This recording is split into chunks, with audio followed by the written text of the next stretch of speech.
వినేవాడు వెర్రోడైతే చెప్పేవాడు మేధావి అన్నట్టు, చదివేవాడు అమాయకుడైతే రాసేవాడే ఈనాడు జ్యోతి అన్నట్టు నడుస్తున్నటువంటి రోజులు ఇప్పుడు. రాసేటప్పుడు కొంచెం ఫార్ములా పాటించండి. ఒకరిని సూత్రధారనండి, తర్వాత సెకండ్ స్టేజ్ సూత్రధారులు వీళ్ళు, థర్డ్ స్టేజ్ సూత్రధారులు వీళ్ళు, ఆ తర్వాత పాత్రధారులు వీళ్ళు అని రాయండి. అంతేగాని రోజు అందరూ సూత్రధారులేనా? రోజు జగన్ సూత్రధారి, విజయసాయిరెడ్డి సూత్రధారి, మిథున్ రెడ్డి సూత్రధారి, రాజకేశ్వరెడ్డి సూత్రధారి, గోవిందప్ప సూత్రధారి, ధనుంజయ రెడ్డి సూత్రధారి, కృష్ణమోహన్ రెడ్డి సూత్రధారి. ఇప్పుడు మళ్ళీ ఒక 5గురిని వేసుకొచ్చేసారు సూత్రధారులు అటు వీళ్ళు. కిరణ్ కుమార్ రెడ్డి అట, సైఫ్ అహ్మద్ అట, అవినాష్ రెడ్డి అట, వరుణ్ కుమార్ అట, శివకుమార్ అట, చాణక్య.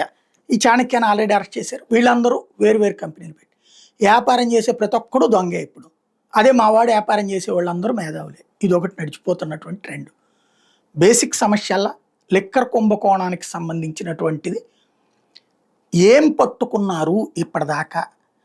ఎవడెవడో చేసే వ్యాపారాలని ఈ లిక్కర్ వల్ల సంపాదించిందనే లెక్కలు చెప్పడం తప్ప ఎంత క్యాష్ దొరికింది, ఇక్కడ ఎంత బంగారం దొరికింది, అప్పుడు మాత్రమే ఈ కథకి నిజాయితీవైనటువంటి ముగింపు ఉంటుంది.